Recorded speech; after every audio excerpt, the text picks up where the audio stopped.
여러분 안녕하십니까? 펜앤드마이크 최대리입니다. 8.15 2020년 8.15를 저희 펜앤드마이크에서는 대한민국 이 회복주간으로 선포를 하고 있는데요. 이 대한민국 회복주간의 특집, 여러 가지 특강, 많은 프로그램들을 제작하고 있습니다. 오늘은 이 당신이 몰랐던 진짜 건국 이야기 시리즈 중에 하나로 대한민국 건국 과정에서 빼놓을 수 없는 분, 바로 이승만 대통령과 관련한 얘기를 한번 나눠보려고 합니다. 제가 요즘 또 새롭게 읽고 있는 책이 바로 이승만 대통령이 1904년에 쓰셨던 독립정신과 관련된 서울대 이영훈 교수님의 책인데요. 요거를 이렇게 좀 해석을 쭉 하셔서 쓰셨는데, 여기 보면은 어떻게 보면은 그 1904년 막 그 러일 전쟁, 청일 전쟁 이런 전쟁들이 막 벌어지는 와중에 조선은 몰락해가고, 이 나라가 이렇게 몰락하는 것을 젊은 청년 이승만은 과연 이 나라를 이렇게 보고만 있어야 되는가 하는 그 피 끓는 그런 애국심을 가지고 독립정신을 쓰면서 이 독립과 그리고 자유의 개념을 드디어 깨우치기 시작합니다. 그리고 이걸 가지고 새로운 어떤 나라를 개혁하고 나라를 건국하는 꿈을 품기 시작하는데, 그 이후에 과연 이승만 대통령은 대한민국을 1948년에 건국하기까지 어떻게 업그레이드 되셨을까요? 그 모든 과정들을 한번 오늘은 이승만 대통령과 관련된 강연도 많이 하시고 책도 쓰시고, 그리고 요즘에는 정말 유튜브 스타가 되셨는데요. 이호 목사님과 한번 얘기 나눠보도록 하겠습니다. 목사님 어서 오십시오. 반갑습니다. 예. 저희 펜앤드마이크 처음이시죠? 예, 처음입니다. 예, 저희 펜앤드마이크 아마 시청자 여러분들은, 그런데 이호 목사님 아시는 분들 정말 많을 겁니다. 예, 감사합니다. 예, 오늘 이제 이승만 대통령과 관련해서 진짜 이승만 대통령과 대한민국의 건국에 관해서 많은 얘기를 해주실 건데, 오늘은 어떤 부분에다 포커스를 좀 맞추실 건가요? 대한민국은 자유인의 나라로 건국이 됐습니다. 예, 국민들에게 자유를 줌으로써 5,000년 역사상 일찍이 없었던 번영을 이룩할 수 있었습니다. 그러니까 상식적으로 생각해도 우리나라는 땅이 넓지 않습니다. 국토 면적이 전 세계 109등에 해당됩니다. 예, 자원이 풍부하지도 않습니다. 땅이 넓고 자원이 많은 나라는 국민들이 조금 열심히 안 해도 됩니다. 남미 같은 그런 나라들 말이죠. 예, 국민들이 똑똑하지 않아도 서유가 콸콸 나오면 그거를 잘 먹고 살 수 있습니다. 예, 그러나 이렇게 국토가 좁고 부전 자원이 없는 나라는 사람을 어떻게 발전시키느냐, 사람을 어떤 존재로 대우하느냐에 따라서 민족의 운명이 달라집니다. 사람. 예. 대한민국은 사람을 사람으로 제대로 대접했기 때문에, 사람을 자유인으로 존중하는 자유인의 나라로 건국됐기 때문에 놀라운 번영과 한강의 기적을 이룰 수 있었습니다. 예. 그 이규태 씨라고 작고하신 언론인이 예. 계시죠? 예. 그분이 이런 얘기 하셨습니다. 우리 역사상 사람이 사람이었던 적은 별로 없었다. 사람이었던, 그러니까 인권을 갖게 된 게 그렇죠. 그렇게 많지 않다. 밥 먹고 예. 잠자고 옷 입는 게 사람이 아니고 자유를 가지고 창의성을 가지고 자신의 저력을 발휘할 수 있는 존재가 사람입니다. 그런 면에서 사람을 사람 되게 만든 자유인의 나라를 건국했던 이승만 대통령의 그 업적과 동시에 또 사람을 사랑하셨던 그분의 휴먼 스토리를 우리 애국 시민들과 함께 나누고 싶습니다. 와, 갑자기 또 너무 기대가 됩니다. 감사합니다. 예, 시작을 해보죠. 이승만 대통령과 사람이 그러면 오늘의 주제가 되겠네요. 예. 이건 뭔가요? 이게 조선시대에 사람을 어떻게 대우했는지를 보여주는 그림입니다. 조선시대 양반들은 항상 갓을 썼습니다. 그런데 양반들이 일생에 한번, 여러분 화면에 보시는 것처럼 패랭이를 쓸 때가 있습니다. 언제냐면요. 부모님이 돌아가신 장례식 날입니다. 부모님 살아생전에 제대로 모시지 못한 불효자다. 나는 죄인이다. 라고 자책하는 심정으로 일생에 하루 죄인들이 쓰는 패랭이를 썼습니다. 그런데 그 조선의 신분제 사회에서 제일 밑바닥에 있는 존재가 백정이죠. 사람 대접 못 받던 백정들은 1년 365일 패랭이를 써야만 했습니다. 그러니까 조선이라는 나라는 머리에 뭐를 쓰고 있느냐만 봐도 신분이 구별되는 엄격한 차별, 신분제 사회였다는 거죠. 그 양반이 부모님 장례식 날 하루 쓰는 갓을 백정이 1년 하루 쓰는 패랭이를. 패랭이를. 백정이 1년 365일 썼다는 얘기는요. 백정은 태어날 때부터 죽을 때까지 죄인 취급을 당했다는 얘기입니다. 요 가시냐 패랭이냐 때문에 폭동이 난 기록이 조선왕조실록에 있습니다. 예. 우리 서력기원으로 1809년 조선왕조실록에 순조임금 9년에 개성지방에서 백정이 장가를 가게 됐습니다. 예.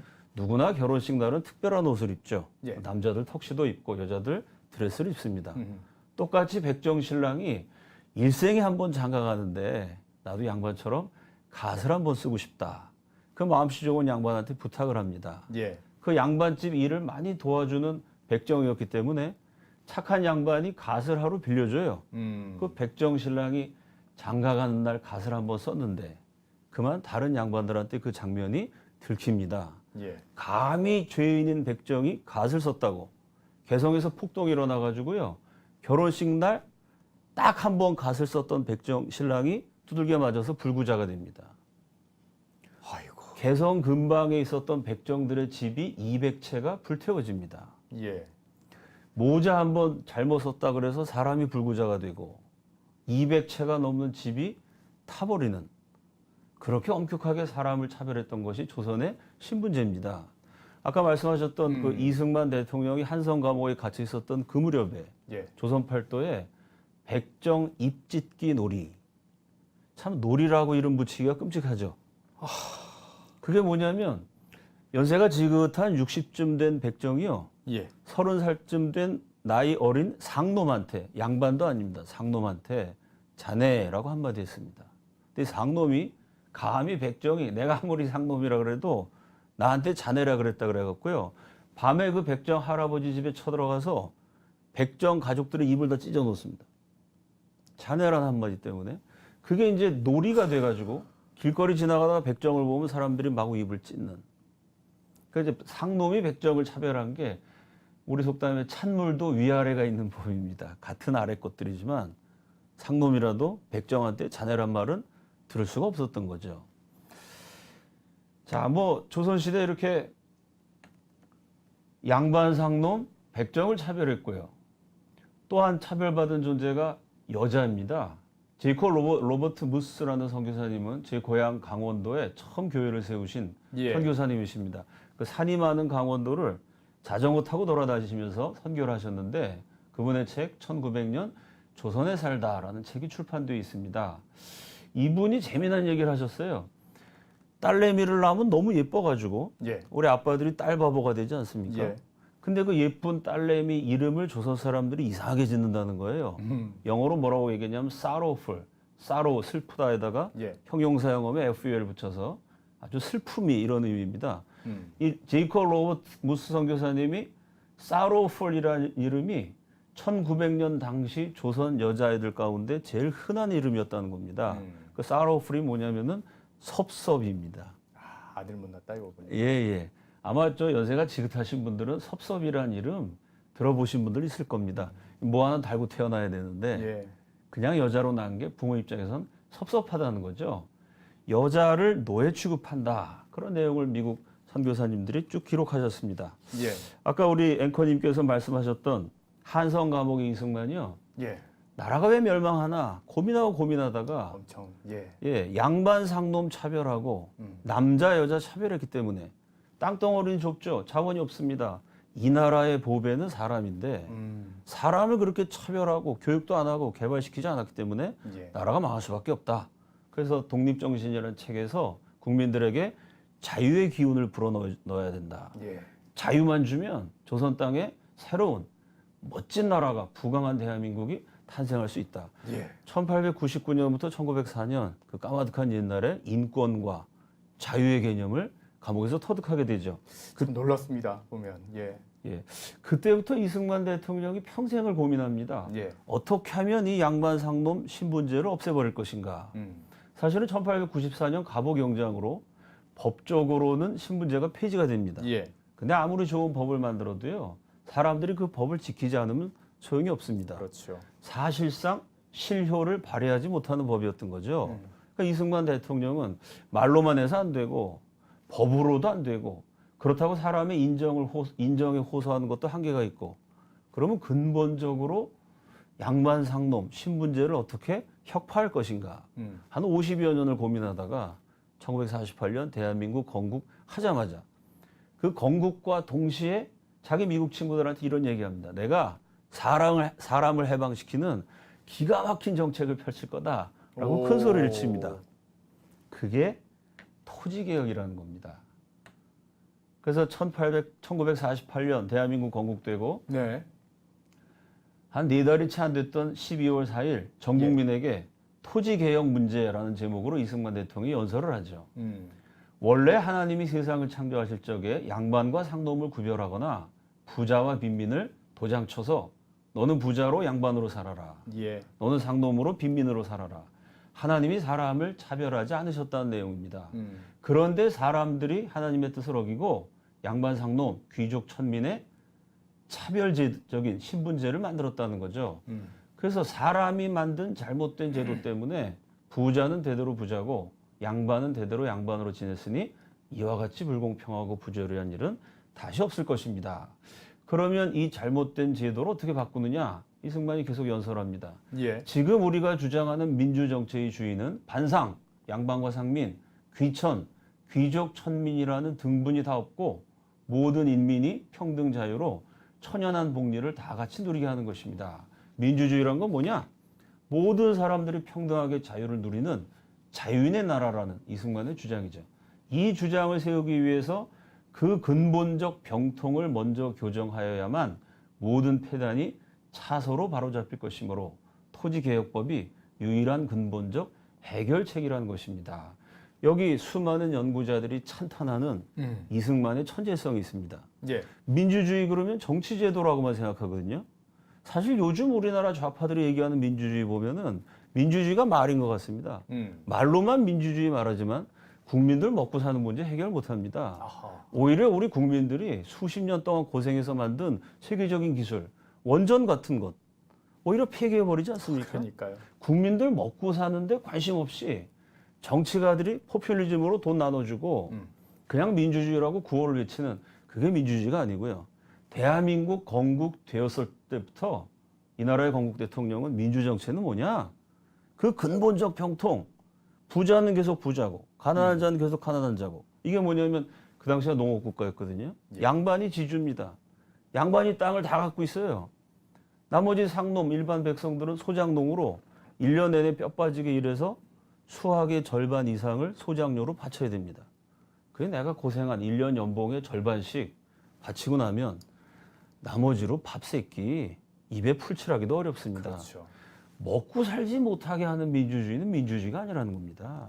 국가의 기본이 국민들의 어떤 생명을 보존하고 그리고 그렇죠. 그들의 재산을 지켜주는 거거든요. 그렇죠. 예. 이승만 그 부분을 딱 알고 대통령 계시죠. 그 얘기를 하신 겁니다. 우리가 주장하는 민주정체가 뭐냐? 모든 사람을 평등하게 하는 건데 평등하게 하려면 일단 먹고 사는 문제 해결해야 된다. 예. 이 이승만 노선이 결국 박정희 대통령까지 이어지는 저는 그것이 진정한 민주주의라고 생각을 하는데요.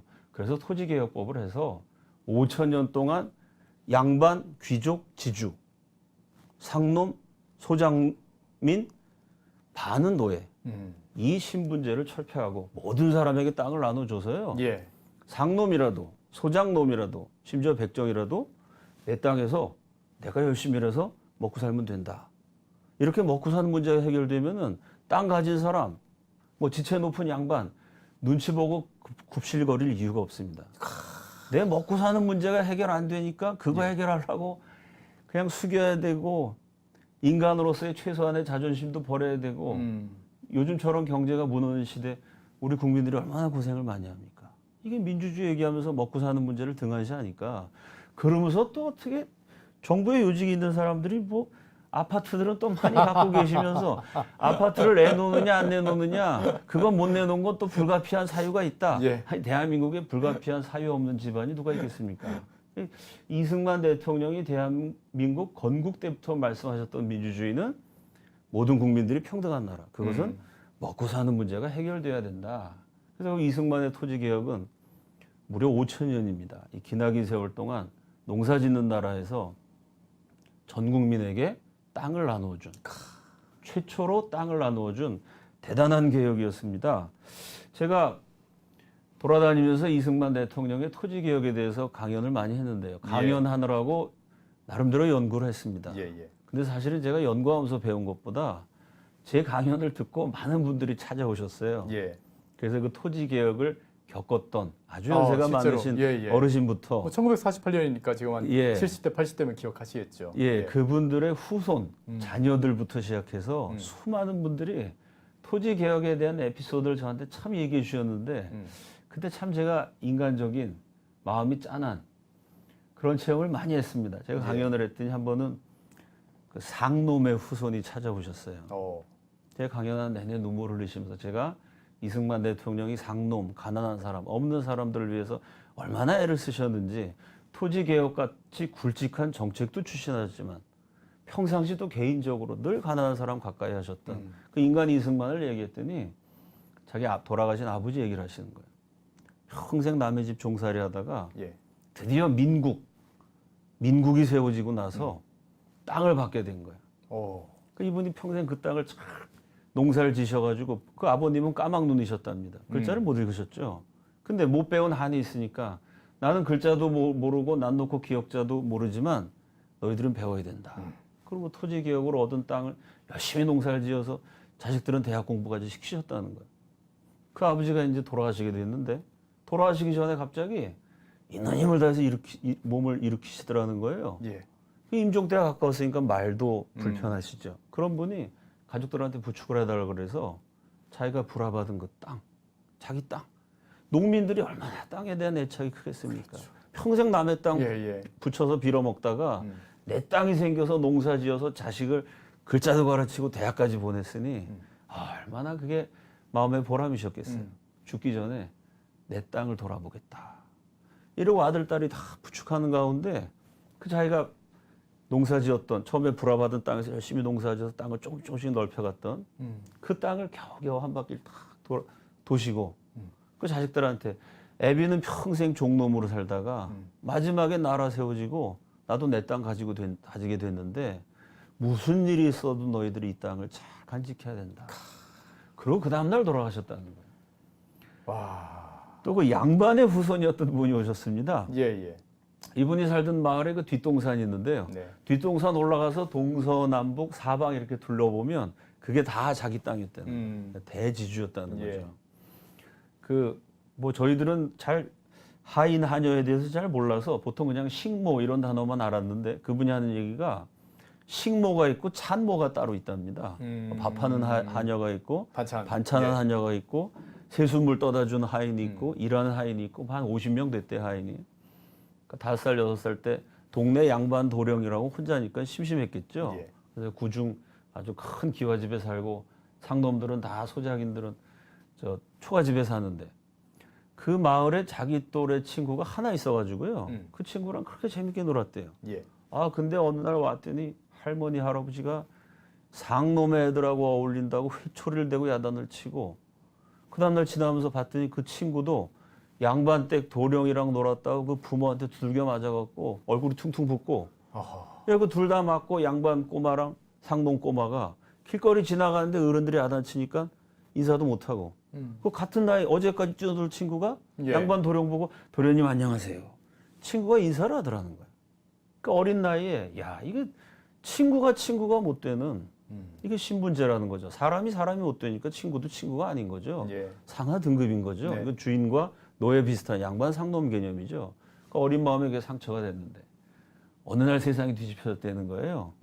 본인이 집 앞을 딱 나서면 한 50, 60대 어르신들도 아이고 도련님 오셨습니까? 인사를 했는데 어느 날 집 안문을 나섰더니 그 옆집 아저씨가 딱 쳐다보더니 땅바닥에 침을 탁 뱉더라는 거예요. 그러더니 그 마을에서 어떻게 양반떼가 되게 인심을 잃었는지 어찌하다 결국 그 마을을 떠나게 됐다는 거예요.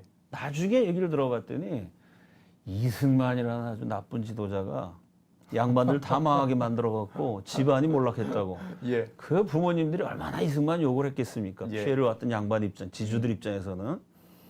그래서 자기도 이승만 그럼 아주 나쁜 놈이라고 생각했는데 지금 연세가 60, 70대에서 보니까 참 그때 이승만 대통령이 땅을 나눠줘서 상놈을 사람 되게 한 거.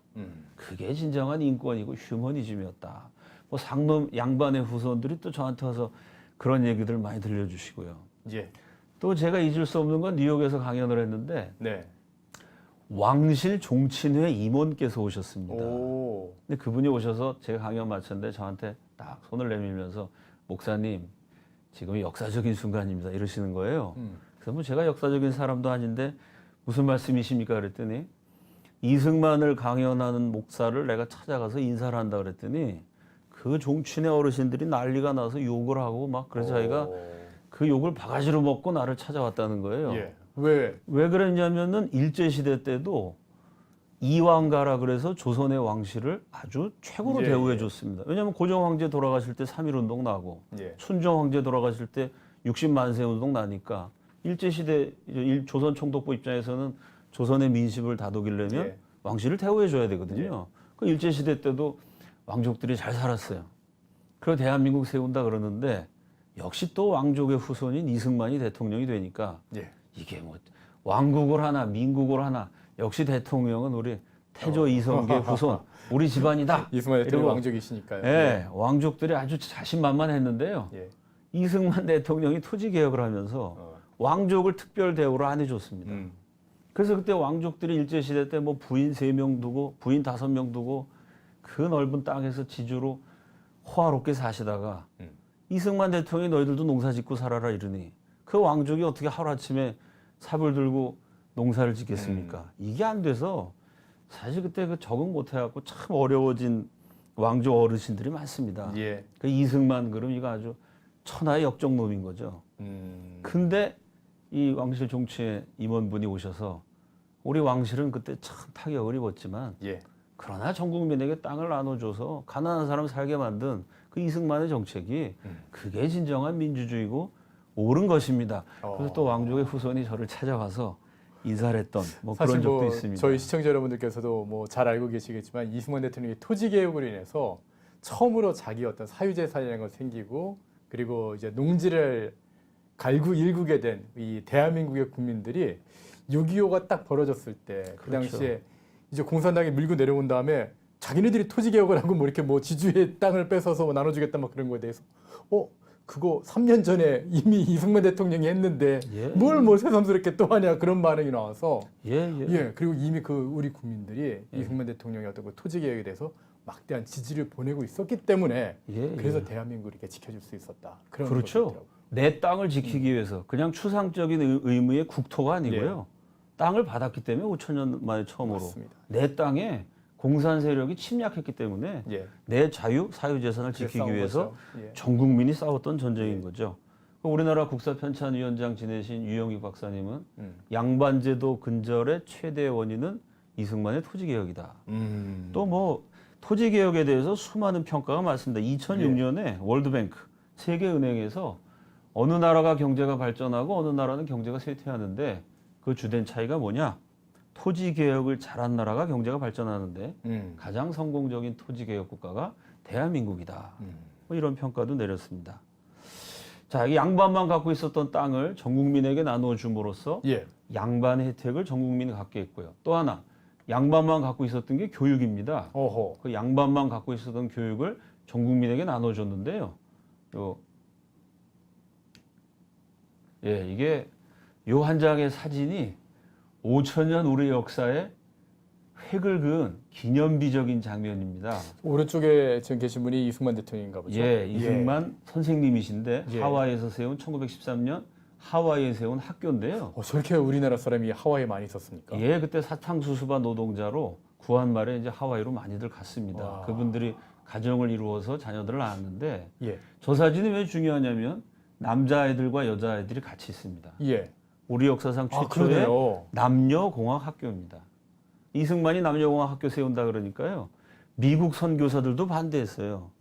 야, 너네들은 남녀 7세 부동석 7살만 되면 남자는 뭐 같이 못 있죠. 글자 배우러 서당에 가고 여자는 7살만 되면 밭에 가서 일을 해야 되는 그렇게 남녀 구별하고 차별한 나라에서 남녀가 같이 공부하는 학교를 세운다는 건 시기상조다. 한국인들이 반발할 거다.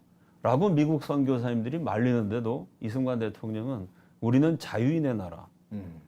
양반과 상놈, 남자와 여자 차별이 없는 나라로 독립해야 된다. 그 신념을 가지고 실제로 저 학교에 양반, 상놈, 남자, 여자 구별 없이 다 모아놓고 가르쳤습니다. 그런데 재밌는 거는 예.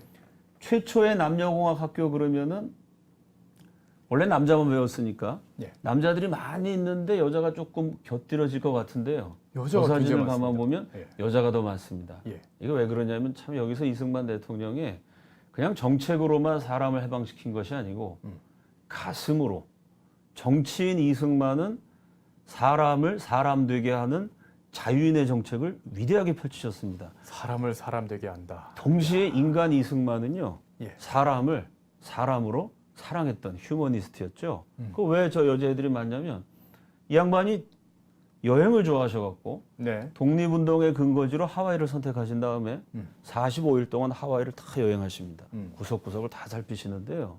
가는 데마다 이상한 게 있어요. 그때 하와이가 그때 벌써 굉장히 잘 사는 지역이었는데 예. 그 잘 사는 하와이에 노숙자들이 있습니다. 음. 노숙자들이 어린 여자애들이에요. 근데 이 애들을 가만히 보니까 조선애처럼 생겼어요. 오. 그 이상하게 생각해서 말을 걸어봤더니 이 조선 사람처럼 생긴 여자애들이 조선말을 못합니다. 이게 어떻게 된 건가 봤더니 사탕수수밭에 왔던 조선인 노동자들이요. 여자를 차별했던 조선의 관습 그대로. 애를 낳은 다음에 여자애면 그냥 길거리에 버린 겁니다. 어허. 그 조선 사람들 길거리에 버린 여자애들이 노숙을 하고 있는 걸 이승만 박사가 다 데려다가 그 아이들을 저렇게 위한 학교를 그 여자아이들을 위한 학교인데 사실은 남녀공학 학교로 세워서 남자 여자를 같이 가르친 겁니다. 버림받은 아이들이라는 얘기네요. 예, 버림받은 고아들을 그것도 데려다가 자기 아버지한테 버림받은. 예, 부모에게 버림받은 저 머나먼 하와이 땅에서 부모에게 버림받은 조선인 고아 소녀들을 프린스턴 대학교 한국 최초 아니죠. 아시아인, 동양인, 황인종 최초의 국제법 박사, 세계적 석학이었던 이승만이 버려진 조선의 노숙 고아 소녀들을 데려다가 이게 몇 년 정도쯤 사진이에요? 이게 1913년 사진입니다. 1913년이요. 요 무렵에 이승만 대통령이 이제 하와이를 돌아다니면서 여자애들도 돌보고 재미난 에피소드가 많은데요. 1913년 9월 13일자 예. 하와이의 그 교민들을 위한 언론이었던 국민보호에 실린 내용입니다. 이승만 박사가 하와이에서 동분서주 독립운동하고 계신데 네. 조선인 애들 막 데려다가 가르치고 있는데 15살 난 조선 소녀를 18살이라고 속여가지고 한국의 김모 씨라는 그 인신매매범이 미국의 오하이오로 팔아버린 겁니다. 부모가 돈 받고 애를 판 거죠. 아이고. 그래서 그 애를 하와이까지 이제 팔려가는 신부애가 중간에 미국 본토 오하이오까지 안 가고. 팔려가는데 예, 예. 중간에 하와이에 들리게 된 겁니다. 그 소식을 이승만 박사가 입수했어요. 이승만 대통령이 젊었을 때 독립협회 할 때는 뭐 주먹질도 잘하시고 발길질도 잘하시고 화끈한 사나이였거든요. 예. 이 기질이 있으신 분이니까 하와이의 호텔 여관을 다 뒤집니다. 어허. 그래서 결국 그 15살 된 팔려가는 소녀가 감금돼 있었던 그 호텔을 찾아내요. 그래서 이제 뭐 이승만 씨가 뭐 주먹질도 하고 인신매매범하고 싸우고 그래서 결국 그 어린 소녀를 구출해냈는데 그 얘기를 1913년 9월 13일자 국민보에 실었습니다. 제가 잠깐 읽어드리면요. 예. 즉시 전화로 각처 여관에 탐문하다가 마침내 찾은지라 그곳에 찾아가서 그 여자아이를 보고 한국말로 물으며 내가 한인이로다 한즉 반가워서 죽은 부모나 맞은 듯이 붙들고 우는 고로 그 사연을 물은즉 남의 꾀임을 받아 여기까지 와서 몇 달을 동안을 지낸 고로 팔려가면서 몇 달 감금당했다는 얘기입니다.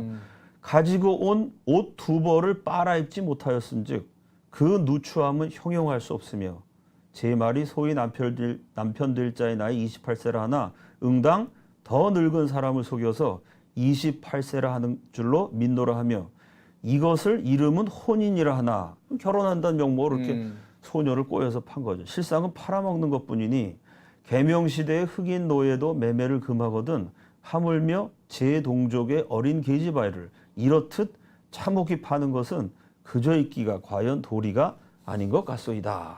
참 이때 일본의 살해 협박을 받아갖고 하와이에 망명하고 있었던 예. 조선형 독립운동가 가운데 제일 높은 액수의 현상금 걸려 있는 지명수배범 본인도 위태로운 상황이었지만 전화를 하고 찾아가고 그래서 하와이에 자기 하와이에 호텔 여관 다 뒤져가지고 감금돼 있었던 팔려가는 조선의 15살짜리 소녀를 몸으로 격투하면서 구출해낸 정말 인간 이승만의 멋진 면모입니다. 오늘 진짜 몰랐던 이야기를 많이 해주십니다. 뭐 사실은 제가 예. 뭐 이승만 연구해서 강연한다 그러지만 사실 뭐 제가 연구한 것보다 제 강연을 듣고 그 시절을 겪으셨던 분들이 와서 들려주셔서 우리 국민들이 저를 가르쳐 주신 게 더 많습니다. 예. 그 하와이에는 참 이승만 대통령의 휴먼 스토리가 많은데요. 그 사탕수수밭에 가서 일하던 우리 한국말로 하면 이제 좋은 말은 아닙니다만 이제 노총각이라는 얘기를 하죠. 네네. 나이가 많이 든 총각들이 장가를 가야 되니까 그때 이제 사진 결혼이 유행이었습니다. 자기 젊었을 때 찍은 사진을 보내갖고 조선의 처녀들이 그 사진만 보고 이제 결혼하러 하와이 예. 가는 거죠. 그 사진은 20대인데 앞에 나와 있는 신랑은 한 10몇 년 하와이에서 땡볕에 고생해갖고 좀 주름도 친 40대 총각도 나오고 그래서 뭐 여러 가지 해프닝이 있었는데 그 이승만 대통령 영분이었던 프란체스카 여사가 시집을 와서 이승만 대통령 바지를 봤더니요. 바지 단이 이게 수도 없이 잘랐다가 붙였다가 잘랐다가 붙였다가 꿰맨 자국이 있더라는 거예요. 그 왜 그러냐면 하와이 노동자들이 이 박사님 바지를 입고 나가면은 좋은 섹시 얻어갖고 행복한 결혼을 한다. 뭐 이런 미신이 있었답니다.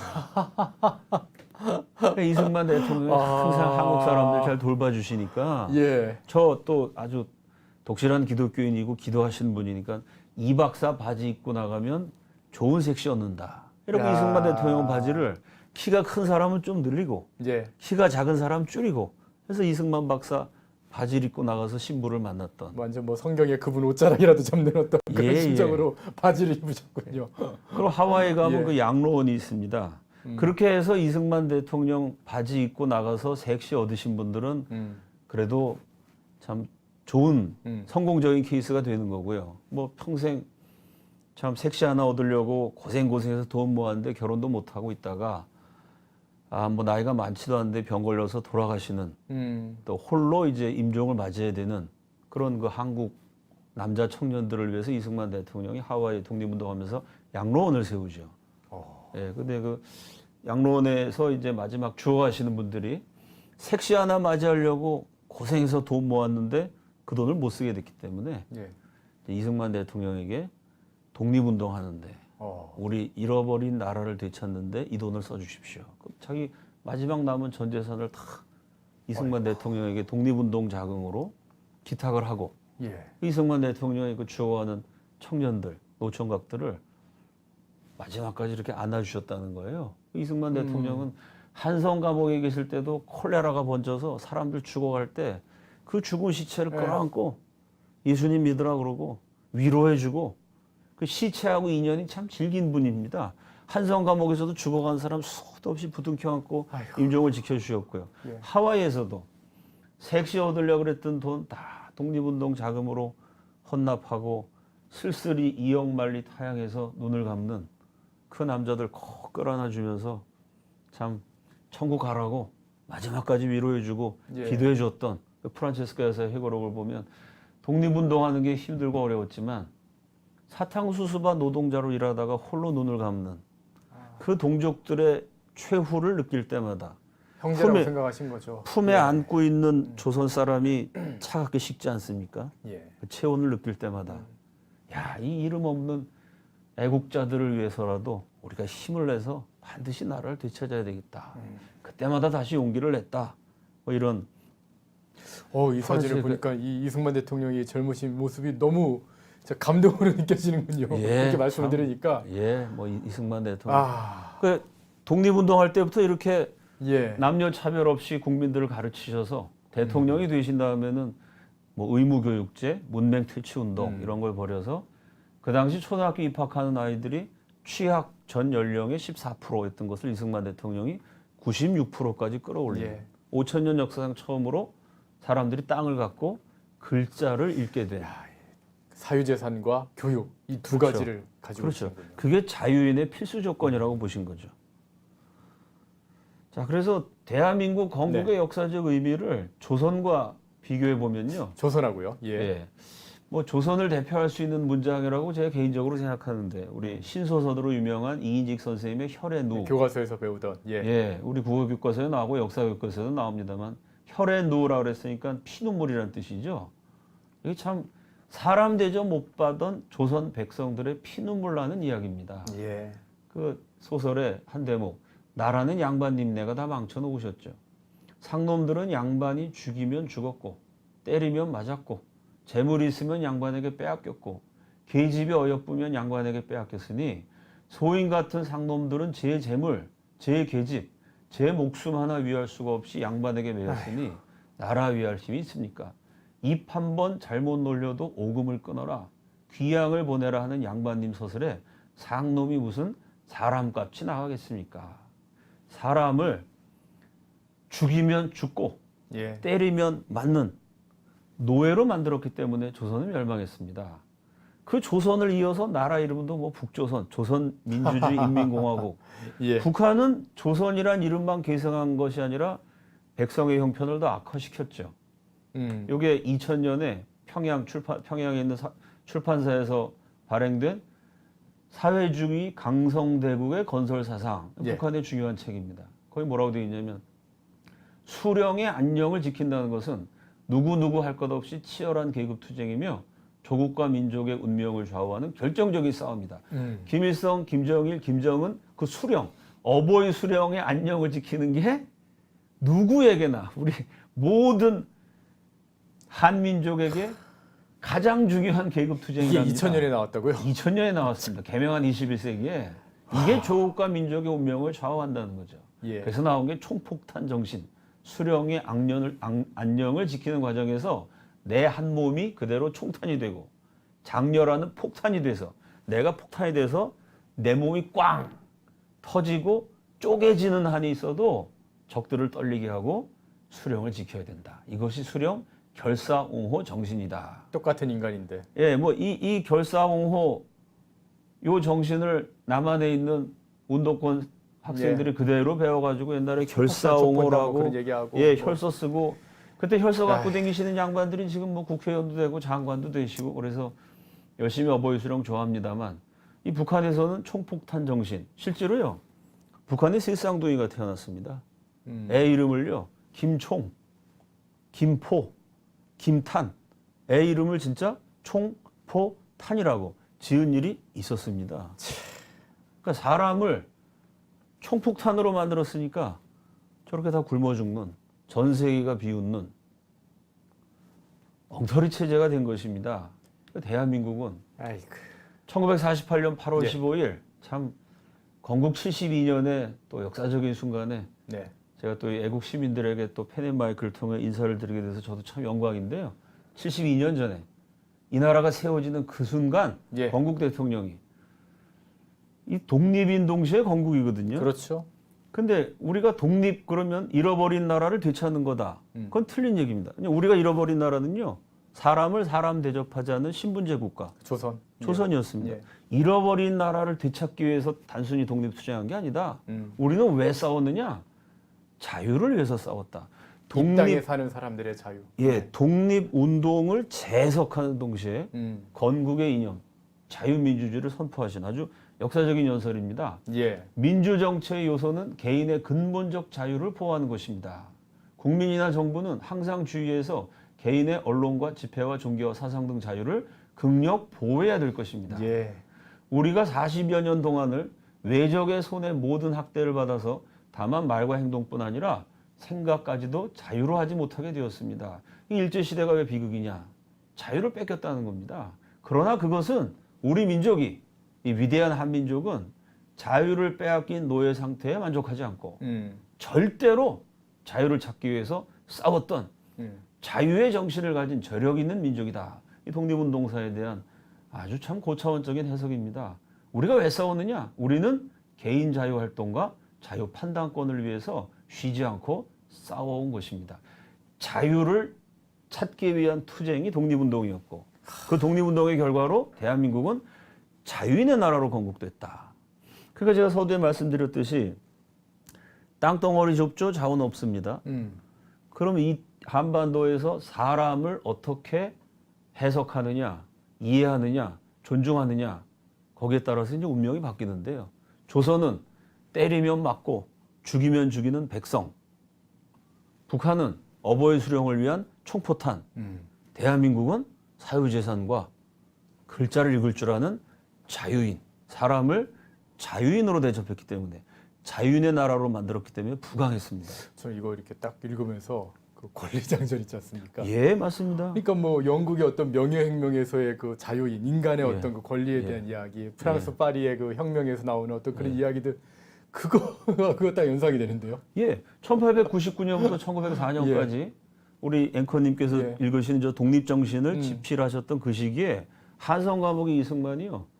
그 영국의 자유민주주의 인권의 역사, 프랑스 대혁명, 예. 미국 건국 과정의 자유주의의 미국도 투쟁, 있죠. 예. 그 과정을 두루두루 섭렵하셔서 사실상 해방을 맞이했을 때 서구적인 자유와 인권을 제대로 이해하고 있었던 거의 유일한 한국인이 이승만이다라고 말해도 과언이 아닙니다. 이승만의 독립운동은 대한민국의 자유주의 혁명이다. 그렇죠. 우리 한국 자유주의의 바이블이라고 헌장이라고 말도 많이 하는데요. 이승만의 위대한 것은 예. 그 서구의 자유 인권의 개념을 그 서구에 발달된 인간을 존중하는 기독교 사상을 예. 받아들이는 동시에 조선인의 혼과 조선인의 어를 가지고 우리 땅, 우리 현실에 맞게 토착화시켰다는 거기 이승만의 천재성과 위대함이 있습니다. 이 자유 뭐 이념 이런 얘기하면은 옛날에 그 보수 정권의 참 대통령께서도 제가 보기엔 조금 한심스러운데 이제 이념의 시대는 지나고 중도 실용 어쩌고 뭐 이런 말씀하셨습니다. 이념 그러면 저희 시청자들은 그런 거에 동의 안 했어요. 예. 이념 그러면 뭐 먹고 사는 문제랑 상관없는 것처럼 생각하고 현실과 동떨어진 것처럼 생각하는데요. 8.15 해방을 맞이했을 때 평균 신장 북한 사람이 컸습니다. 예. 북한이 더 잘 몸무게 살았죠. 예. 북한이 컸습니다. 경제력이 북한이 남한의 40배였습니다. 북한이 월등했는데요. 지금 어떻게 됐냐면 북한의 20살 청년과 남한의 20살 청년을 나란히 세워보면 키가 한 뼘이 차이가 나요. 중학생 같을 거예요. 중학생 예. 요즘 중학생들도 크니까 초등학생 같겠네요. 평균 예. 수령 13cm에서 15cm가 차이가 나고요. 초등학교 애들 몸집이 절반입니다. 그러니까 대한민국의 초등학교 입학생 몸무게랑 예. 북한의 초등학교 졸업생 몸무게가 비슷합니다. 예. 그럼 뭐가 다를까요? 남한과 북한이 언어가 같아요. 문화가 같습니다. 역사가 같아요. 똑같은 단군의 자손입니다. 유전자, DNA 거의 일치하겠죠. 거의 뭐 차이 없겠죠. 뭐가 차이가 있냐면 이념의 차이가 있습니다. 사람을 어버이 수령을 위한 총포탄으로 만드는 공산주의 주체사상 이념. 그게 애 키가 안 자라게 만들고요. 몸무게를 줄어들게 만듭니다. 체형을 바꿔요. 사람을 재산과 지식, 글자를 읽을 줄 아는 최소한의 판단력을 갖춘 자유인으로 대접한 자유민주주의 이념. 그 이념이 애들 키도 쑥쑥 자라게 한 거고 몸무게도 크게 만든 겁니다. 이 이념이라는 게 사람의 체형, 우리 자녀들이 키가 얼마나 크고 몸무게가 몇 킬로가 나가는지에까지 영향을 끼치는 아주 중대한 요소인 겁니다. 그 치열한 이념 전쟁을 지금 대한민국이 치르고 있는 과정이 있습니다. 우리가 너무 그 주입식 교육에만 빠져가지고 이 세계의 어떤 자유 사상이나 민주주의를 그냥 단순 암기로 지금 다 배우고 있는데요. 그 모든 이념들이 세워지기까지 얼마나 많은 고민과 그 안에 논리가 담겨 있는지를 우리가 이해를 했으면 아마 지금 벌어지고 있는 이 싸움에 대해서 이렇게 좀 뭐 그걸 옛날 지나간 얘기지 이미 다 이념 논쟁 끝났어 그런 얘기를 못 하게 되는 거죠. 대한민국에서는 아직까지 진짜 자유의 이념이나 민주주의의 이념이나 이런 게 제대로 아직 논리적으로 이해를 못 하고 있는 것 같아요. 그 수업료를 아주 톡톡히 치르고 있는 것 같습니다. 예, 맞습니다. 예. 그 이승만 대통령이 토지개혁과 교육혁명을 통해서 사람을 사람 되게 하는 자유인의 나라를 세우기 위한 오랜 투쟁과 정책을 말씀드렸고요. 뭐 오늘 제가 사람과 관련된 얘기를 많이 합니다만 이분이 정치인으로서 사람을 존중하는 정책만 펼친 것이 아니고 인간으로서도 참 많은 사람들과 사랑하고 때로는 대립하고 갈등하기도 하는 그러면서 정말 사람을 사랑하고 섬겼던 그 인간 이승만의 이야기를 조금 더 하겠습니다. 그 이승만의 우정에 대한 얘기를 하고 싶은데요. 그게 한미우호협회. 영어로 Friends of Korea, 보통 한미우호협회라고 번역이 되는데 전성기 때는 한 2만 명 가까이 모였습니다. 와. 미국의 주로 기독교 지도자들, 언론인, 대학 총장, 변호사, 각계각층의 리더들에게 이제 한국의 독립운동을 지원해달라고 호소하고 미국 정부가 상해 임시정부를 승인하도록 끊임없이 미국인들이 미국 정부에 압력을 넣게 합니다. 실제로 이승만의 노력의 결과로 한국의 독립운동을 미국이 지원해야 되느냐, 독립을 승인해야 되느냐 하는 문제가 미국 의회에서 표결에 붙여지기도 하죠. 그렇게 됐죠. 이 한미우호협회에서 열심히 활동하셨던 미국인분이 어느 날 젊은 미군 소령을 데리고 왔어요. 닥터 승만 리, 내 딸내미가 결혼을 했는데 우리 사위입니다. 그리고 이승만 박사에게 젊은 자기 사위가 된 미군을 소개해 줍니다. 이승만 대통령은 뭐 시청자분들이 많이 아시는 것처럼 1940년대에 일어난 2차 세계대전 태평양 전쟁을 뭐 미리 예견하셨던 그렇죠. 분이죠. 재팬 인사이드 아웃 해가지고 기록이 나옵니다만 그래서 미국과 일본이 전쟁을 하게 되고 미국이 이기고 그 미국의 지원을 받아 한국이 독립한다. 이런 그 논문 때문에 이제 완전히 그냥 스타가 되셨죠. 그 시나리오를 이미 다 예측하고 계셨던 분이기 때문에요. 한국의 독립과 건국을 위해서 미국의 지원이 절실하고 특히 미국 군부 장군들의 한국에 대한 이해가 우리 민족의 생존을 좌우하는 중요한 사안이 될 수 있다. 그걸 뭐 미리 알아보시고 대한민국을 위해서 인맥을 열심히 쌓으셨습니다. 근데 젊은 소령을 딱 봤더니 보통 사람이 아니에요. 그러니까 이 박사가 워낙 출중하신 분이라 관상을 제대로 보신 겁니다. 그래서 나중에 대한민국이 미군의 도움을 크게 받을 수 있겠다라고 생각해서 누구길래요? 네, 전략적으로 굉장히 가까이 지냅니다. 생일날 카드도 보내고 크리스마스에 선물도 주고 하면서 막상 친해졌더니 두 분이 또 굉장히 공통점이 많아요. 독실한 기독교인이었고 독실한 크리스찬. 그 당시로는 누구지? 드물게 철저한 반공투사였고 두 분 다 아주 한국과 미국을 대표한 천재였습니다. 두 분이 한번 만나면 너무 죽이 잘 맞아갖고요.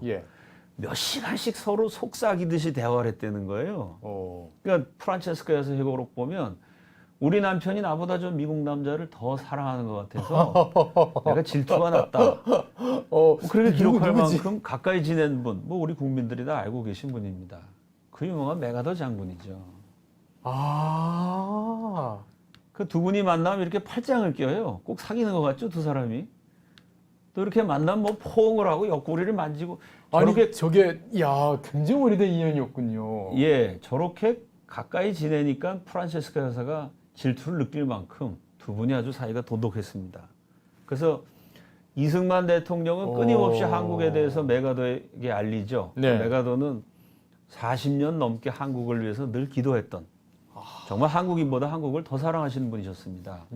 그 당시 메가더는 뭐 미국 대통령보다 인기가 높았던 세계 최고 스타입니다. 그렇죠. 2차 대전을 갖다가 승전으로 이끌었으니까. 태평양 전쟁을 승리로 이끌었던 진짜 전설적인 장군이기 때문에. 별 5개 종신 원수.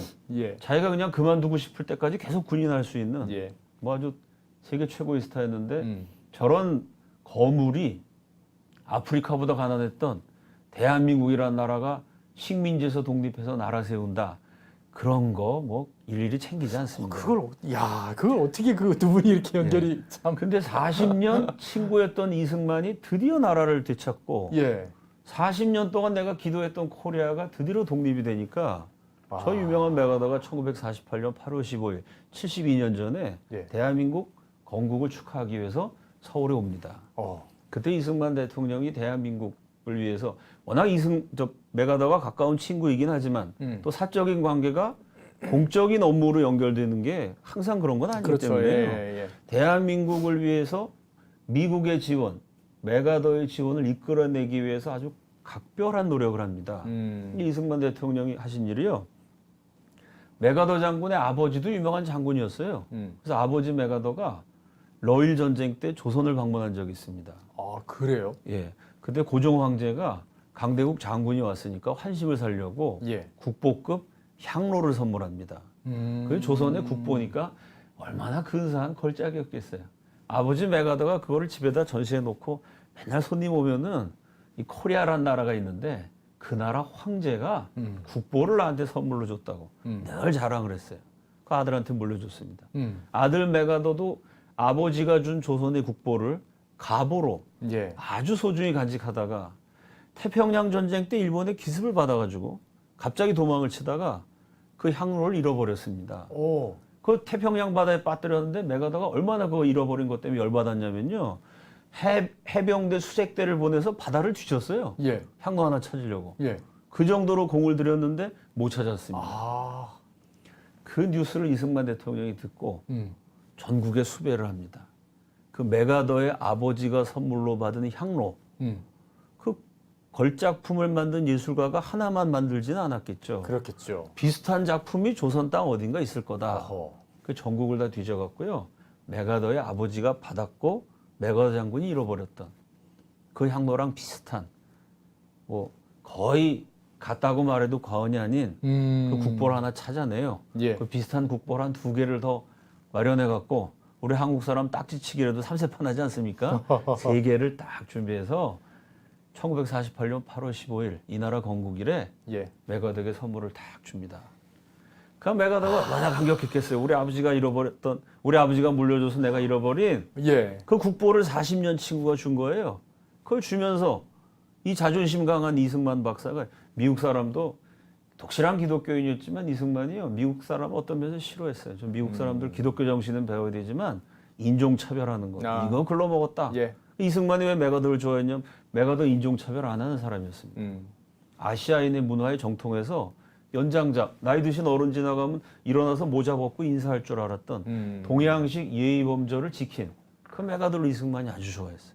그 자기 친구 이승만에게, 메가더에게 이승만 박사 90도로 절을 하다시피 인사를 하면서 아마 그 미국 사람한테 그렇게 고개 숙인 게 처음인데 마지막일 겁니다. 그 선물을 주면서 각하를 향한 우리 한국인의 마음입니다. 부디 코리아를 잊지 말아 주십시오. 나라는 어떻게 세웠어요? 근데 조금 있으면 북한 놈들이 쳐들어와가지고 1950년에 이제 나라 세우고 불과 2년 만에 전쟁 나서 나라 전체가 잿더미가 되는데 미국이 안 도와주면 지구상에서 사라집니다. 그 친구한테 우리 코리아를 지켜달라 부탁을 한 거죠. 메가더가 무슨 소린지 알아들었죠. 워낙 똑똑하신 분이니까. 1948년 8월 15일 일정을 마치고 비행기를 타면서 그 언론들이 쫙 지켜보는 가운데 이승만 대통령한테 어깨동무를 하고 대한민국을 위한 위대한 언론 플레이를 하죠. 메가더가 뭐라고 얘기하냐면 만약에 북한의 공산 집단이 쳐들어오면 한국의 수도 서울이 침략당한 것이 아니라 미국의 수도 워싱턴이 침략당한 것으로 간주하고 말이 안 되는 소리거든요. 서울에서 공산군이 총을 쏘면 워싱턴에 있는 미국 사람들이 맞을까요? 아니 서울에서 총 쏘면 서울 전쟁인데 서울이 침략당한 것이 아니라 워싱턴이 침략당했다는 것으로 간주하고 한국의 경기도 강원도 같은 지역이 공격당한 것이 아니라 캘리포니아나 텍사스 같은 미국이 공격당한 것으로 간주해서 최선을 다해서 각하의 정부와 각하의 국민과 각하의 조국을 지켜드리겠습니다. 라고 메가더가 약속을 해요. 그걸 이제 기자들 잔뜩 내서 그 기자들이 당연히 그런 얘기하면 받아줬겠죠. 1948년 8월 15일 16일자 미국 유세 언론을 보면 제가 얘기한 이 내용이 그대로 실립니다. 뉴욕 타임스에서도 기자 글을 쓰면서 영어 원문 읽어보면 too emotional. 자기 친구가 40년 만에 나라 되찾으니까 메가더가 너무 감격해서 too emotional. 너무 감성적이 되어서 지키지도 못할 약속을 했다. 라고 미국 언론들은 경망스럽다. 장군이 지키지 못할 약속을 했다. 라고 얘기했지만 메가더는 그 약속을 지켰습니다. 지켰죠. 178만 명을 그 미군을 이끌고 와서 5만 명이 죽고 10만 명이 다치는 희생을 치른 끝에 친구의 나라, 친구의 정부, 친구의 국민을 지켜줬습니다. 그러니까 이승만 대통령의 그 우정, 또 그 사소한 것 하나까지 배려하는 인간미, 동시에 이분이 그 단순한 우정과 인간미로 본인만 따뜻하게 사셨으면 그냥 일개 촌부가 되시는 건데요. 그 인간미와 우정을 가지고 대한민국 국익을 위해서 활용했던 그 이승만과 메가더의 오랜 우정이 결국 한국과 미국의 우정이 되고 한미동맹의 초석이 된 참 우리 역사의 자랑스러운 이야기입니다. 목사님께 이런 얘기를 들으니까 한미 간의 어떤 그 우호, 그 한미동맹의 그 역사가 이때부터 이미 다 준비가 돼 있었구나 하는 게 확 와닿네요, 진짜. 그 뭐 길게 얘기하면 뭐 한이 없는데 이승만 박사의 친구는 마지막에 1953년에 한국과 미국이 상호 방위 조약을 맺을 때 맺죠. 그때 미국 국무장관이 이승만 대통령 보러 오라 그럽니다. 워싱턴으로. 네. 그럼 강대국 미국하고 미국의 정책이 아시아에 있는 국가하고는 동맹을 맺지 않는 건데요. 그 정책을 깨고 미국이 동맹을 맺으니까 그거 다 망해가는 나라 미국이 살려준다는데 감사하니까 달려가야 되는데 이승만 대통령이 안 갑니다. 나 저녁 때 바쁘다고 오라 그러죠. 예. 그때 왔던 국무장관이 지금 미국인들한테 설문조사해 보면요. 미국 역사상 가장 위대한 국무장관 3등 안에 드는 존 포스터 덜레스. 예. 위대한 국무장관인데 덜레스 국무장관. 그 존 포스터 덜레스는 이승만 대통령하고 박사학위 논문을 같이 썼던. 아, 그래요? 예, 동문. 그때부터 친구였습니다. 아, 프린스턴 그럼 동문으로. 예, 프린스턴 동문. 조지 워싱턴 동문 겸 프린스턴 동문. 아, 조지 워싱턴 학사하고 예, 박사하고 학사하고 박사를 같이 했죠. 근데 원래 친했어요, 두 분이. 그래갖고 아, 그렇게 되는구나 또. 존 포스터 덜레스가 한미동맹 맺으러 조약 맺으러 서울까지 날라오면서 이승만 친구 이승만 만나고 개탄을 하죠. 유나이티드 스테이츠 세계 최강대국. 예. 그 유나이티드 스테이츠의 국무장관이 무슨 조약 하나 맺으려 가지고 태평양을 건너서 이 먼 거리를 날라온 이해가 없다라고 한탄을 합니다. 근데 그 친구한테 이승만 대통령이 친구고 혐오 없는 사이기도 하니까 미국의 정책이 틀려 먹었다. 공산당하고 싸우려면 끝까지 싸워야지. 격이 없는 친구 관계니까 양국의 국사를 논하면서 동시에 개인적인 뭐 두 분이 다 아주 위대한 정치학도였고 또 위대한 정치가였으니까요. 격이 없는 토론을 나누었던 공산주의 진영과 민주주의의 어떤 그 최첨단에 싸우고 있는 최전선에 싸우는 그 두 분이 또 그런 얘기까지도 하셨군요. 예. 그럼 뭐 제가 이제 이승만 야, 대통령의 참. 사람을 살리기 위한 정책, 그다음에 이제 그분의 우정, 메가더 존 포스터 덜레스 말씀을 드렸고요. 이제 이승만 대통령의 사랑 얘기를 좀 하고 싶습니다. 사랑이요? 오. 아, 그럼 프란체스코에서 나오는군요. 예, 독립운동을 위해서 참 동가식 서가숙 5대양 6대주를 나그네처럼 떠도시다가 유럽 제네바에서 오닥하다가 25살 어린 예, 오스트리아계 처녀 프란체스카 도너리를 만나죠. 예. 참 제네바에서 우연히 식당에 가갖고 만났는데 그 전날 이승만 대통령에 대한 얘기가 그 제네바 신문에 났거든요. 그 신문을 프란체스카 여사가 딱 받고 마침 또 그 전쯤에 프란체스카 여사가 한국에 대한 책을 도서관에서 읽었답니다. 그러니까 일이 되려니까 이렇게 참 남녀간에도 뭐가 박자가 딱딱 맞아가갖고 처음에 자리가 없어가지고 프란체스카 여사가 어머니하고 밥을 먹고 있는데 합석하겠습니다 하고 웬 노신사가 딱 앉아갖고 보니까 신문에서 본 그 코리안입니다. 그 프란체스카 말을 걸었다는 거죠. 한국의 아름다운 금강산이 있다면서 이러니까 이승만 박사 얼마나 고맙고 좋았겠어요. 두 분이 그때부터 프란체스카 어머니의 눈을 피해서 비밀 연애를 짧게 합니다. 제네바의 숲속을 거닐면서 25살 어린 오스트리아 여인에게 이승만 박사가 한국어를 가르쳐 줍니다. 한국 단어. 그러니까 이게 참 놀라워요. 두 분 나이 차이도 많고 인종도 차이가 나고 그런데 어떻게 만나시고 어떻게 이게 또 연애가 됐을까? 예. 그때 제네바에서 이승만 박사가 프란체스카에게 가르쳐 준 한국 단어가 사랑이라는 단어죠. 사랑. 참 로맨티스트죠. 사랑이라는 단어를 가르쳐 줘. 그다음에 이승만 박사 그때 주머니를 이렇게 다 뒤집어 보였대요. 주머니를 다 뒤집어 보이면서 나 빈털털이다. 아무것도 없는 사람이다.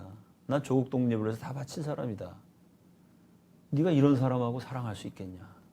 프란체스카 여사가 그래도 좋다. 그러니까 어머니가 막 반대를 해가지고 나중에 이승만 박사 진짜 아무것도 없으니까요. 결혼식 반지를 한다고 이제 반지를 보냈는데 프란체스카 여사 어머니가 너무 걱정을 하니까 딸이 독립운동가 아내가 됐다고 굶어 죽을까 봐요. 그러니까 이제 우리 신랑이 반지 보냈습니다라고 얘기하고 이제 엄마 앞에서 프란체스카가 반지를 끼워 보였는데 사실은 그 반지가 이제 프란체스카가 마련한 반지였죠. 이승만 박사는 뭐 돈이든지 여유가 생기면 다 독립운동을 해서 쏟아 부으셨으니까. 두 분의 아주 아름다운 스토리가 많은데 제가 제일 개인적으로 감동받았던 대목은 이 재팬 인사이드 아웃. 아까 앵커께서 말씀하셨던 것처럼 일본이 진주만을 기습 공격할 거다. 일본이 미국을 공격한다. 태평양 전쟁을 예언해서 태평양 전쟁 6개월 전에 이 책이 나오면서 이승만이 아주 예언자로 주목을 받게 된 명저입니다. 저 책을 1940년, 41년 어간에 워싱턴에서 이승만 박사가 집필을 해요. 그때 이제 저 책의 타이피스트가 아내였던 프란체스카 여사죠. 아, 그래요? 예. 그래서 저 책을 타이핑을 3번을 했답니다. 이승만 박사가 아주 오. 심혈을 기울이셔가지고 저걸 하루 종일 앉아서 타이프를 하니까 이제 어깨가 뭉쳐서 예.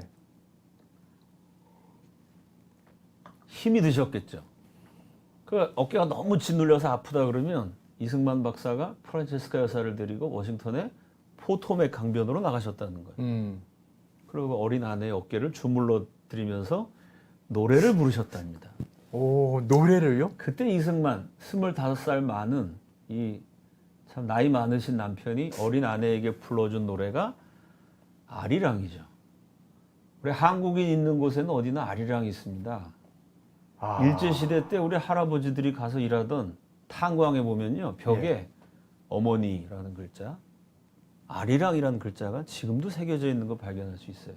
우리 한국의 종군 위안부가 머물렀던 마을, 버마라든지 어느 일본의 태평양 전선 지역의 주민들하고 인터뷰한 내용을 보면은 그 주민들이 한국 여자들이 나와서 불렀던 구슬픈 노래, 그 아리랑 노랫가락을 기억합니다. 아리랑이 참 우리 민족의 정환을 담고 있는 한국인을 대표하는 나오네요. 노래인데 예. 이승만 박사가 아내의 어깨를 주물러 주면서 부른 노래가 아리랑 아리랑 아라리요 아리랑 고개를 넘어간다 청천 하늘엔 별들도 많고 이내 가슴엔 수심도 많다. 1절을 그렇게 부르고 2절을 부를 때는 아리랑 아리랑 아라리요 아리랑 고개를 넘어간다. 그리고 직접 이승만 박사가 아내를 위해서 가사를 적으신 거죠. 오다 가다가 만난 님이지만 살아서나 죽어서나 못 잊겠네. 잃어버린 나라를 되찾겠다고 5대양 6대주를 나그네로 떠돌다가 오다 가다가 우연히 만난 님, 그 프란체스카 여사. 참 독립운동가의 아내로 평생 고생하고 책 쓰는 남편 타이피스트로 일하느라고 어깨가 아니 그때 이 뭉친. 프란체스카가 20대였을 것 같아요. 20대 후반 정도쯤 됐을 것 같은데. 이때 아마 30대 초반? 예, 지나셨을 20대? 겁니다. 오. 제가 정확한 나이 뭐 계산해 보면 안 돼. 좀 갑자기 산수가 잘 안 돼서. 1875년생이잖아요. 이승만. 예, 이승만 대통령이 1875년생이고 저 프란체스카 여사가 25살, 1900년생이니까 이때 한 40쯤 되셨겠네요. 아, 그렇군요. 30대 예, 정도. 이승만 대통령이 30대 후반. 65세 정도 아, 되셨을 예. 거고. 어허. 네. 65세 된 노인 남편이 이제 40에 접어든 장년이 된 아내에게 오다 가다가 만난 님이지만 살아서나 죽어서나 못 잊겠네. 아리랑 노래를 부르면서 아내 어깨를 주물러 줬던. 뭐 이승만 대통령에 대해서 제가 연구도 하고 책도 쓰고 강연하면서 이승만 대통령을 기억하는 많은 분들을 만났습니다. 예. 그러면서 제가 느낀 거는 아, 이분은 정말 사랑하신 분이구나. 신앙적으로는 하나님을 사랑하시고 우리 조국 대한민국을 사랑하시고 삼천리 금수강산 아름다운 우리 국토를 사랑하시고 아내를 사랑하시고 친구를 사랑하시고 무엇보다 이분의 가장 거대한 사랑은 이 아름다운 금수강산에 살고 있는 사람들, 우리 한민족, 한 사람 한 사람을 정말 사랑하셔서 그 사람을 사람 되게 하는 자유인의 나라를 세우기 위해서 일생을 바치신 사랑으로 일관한 아름다운 생이었다. 저는 이승만의 인생을 생각하면서 그런 감동을 느낀 적이 참 많이 있습니다. 제가 오늘 제목을 이호 목사님하고 잠깐 얘기를 하면서 이승만과 사람들이라고 이렇게 제목을 뽑아봤는데 단어를 빠뜨렸군요. 이승만이 사랑한 사람들. 아 예. 역시 이 땅에 사는 대표님. 대한민국 사람들, 자신의 친구들, 그리고 자신의 아내. 그리고 그 중에서 제일 사랑한 거는 이 땅에 살고 있는 그 사람들이 아니었나. 그 사람들을 위해서, 그 사람들에게 자유와, 그러니까 자유를 주기 위해서 그렇게 열심히 독립운동을 하시고, 그리고 대한민국을 건국한. 이 땅의 사람들에게 대한민국을 선물을 해주셨네요.